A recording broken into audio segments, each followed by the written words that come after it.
स्थूल शरीर में प्रवेश कर जाता है।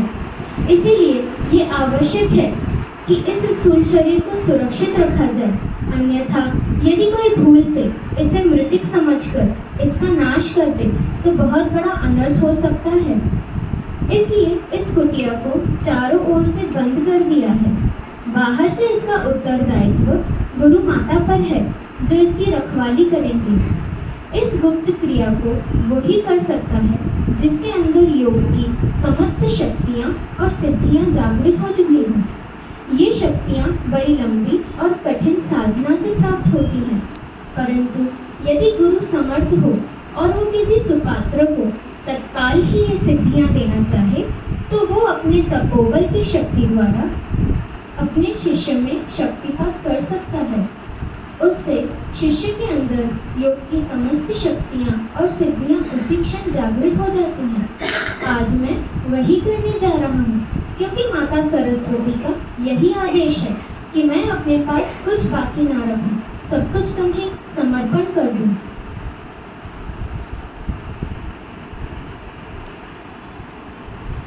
हे महाकाल, हे योगियों के परम गुरु भगवान शिव, मैं अपने जन्म जन्मांतर की भक्ति और तपस्या इन दोनों शिष्यों को समर्पित करता हूँ।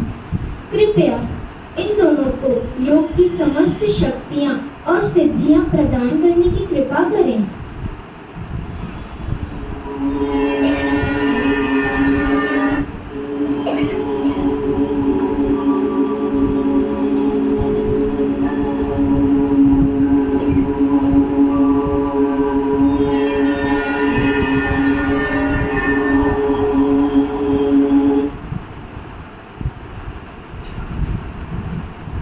चलो, कहाँ जा रहे हैं? हिमालय पर्वत पर। बहुत दिनों से बद्रीनारायण के दर्शन नहीं किए, तो सोचा आज उन्हीं के दर्शन कर लें। वैसे भी वो स्थान आध्यात्मिक शक्तियों का एक महान केंद्र है, जहाँ से आत्मा को एक दिव्य आनंद प्राप्त होता है। चलो। ये स्थान आध्यात्मिक शक्तियों का एक महान केंद्र है, इसीलिए बड़े बड़े महात्मा, देवता और भक्त यहाँ निरंतर तपस्या करते रहते हैं। वो यहाँ पर दिव्य शरीर धारण करके रहते हैं, इसीलिए सूक्ष्म शरीर द्वारा भी उनके दर्शन नहीं हो सकते। उन सब महात्मा, देवता और भक्त को जो यहाँ अध्ययन रूप से विद्यमान है, उन सबको प्रणाम करो।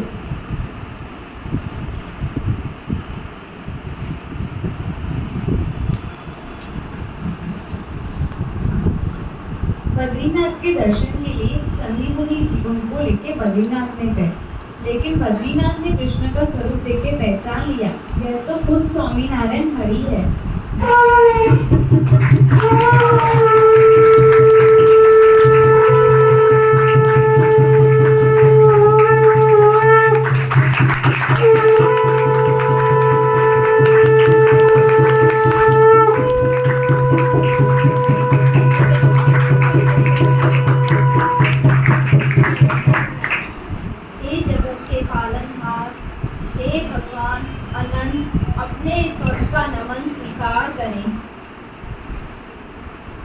श्री हरि का ये रूप देख के संदीप मुनि भी आश्चर्यचकित हो गए। महामुनि संदीप जी, हम जानते हैं कि जो कुछ हुआ और जो कुछ हो रहा है उसमें तुम्हारा कोई दोष नहीं। ये सब हमारी माया के प्रभाव से ही हो रहा है। तुम्हारी कर्म निष्ठा से हम अति प्रसन्न हैं। तुम्हारी निष्ठा और भगवान शिव में जो तुम्हारी श्रद्धा है, उसके प्रभाव से तुम हमारी माया से मुक्त हो जाओगे, परंतु उसमें थोड़ा समय लगेगा, क्योंकि अभी तुम में कुछ आकांक्षा, कुछ तृष्णा शेष है।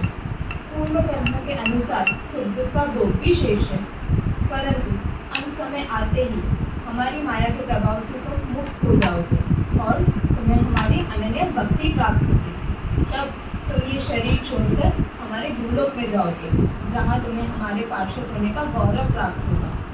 हमारी माया के प्रभाव से आज का ये दृश्य तुम्हें याद नहीं रहेगा, ताकि तुम एक गुरु की मर्यादा का ठीक ठीक से पालन कर सको।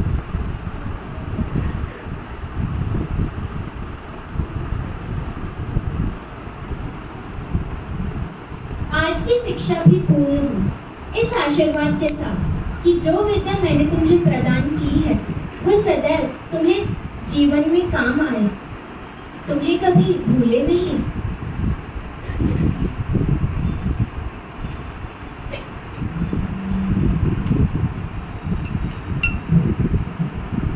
गुरुदेव, गुरु जो अपने शिष्य को ज्ञान देता है, शिष्य उसका ऋण कई जन्मों तक नहीं चुका सकता।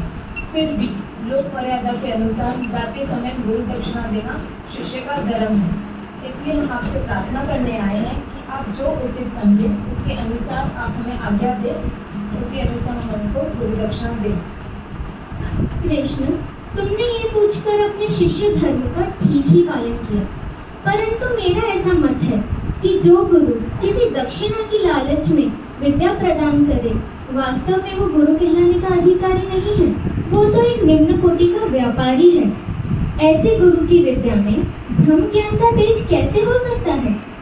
फिर भी तुम्हें आचार्य ऋण के भार से मुक्त करने के लिए मैं तुमसे गुरु दक्षिणा के रूप में एक वचन मांगता हूँ। मुझे वचन दो कि जो विद्या मैंने तुम्हें प्रदान की है उसका सदैव ही जन कल्याण के लिए सदुपयोग करोगे। हम वचन देते हैं, हम आपके उपदेश का जीवन भर पालन करेंगे।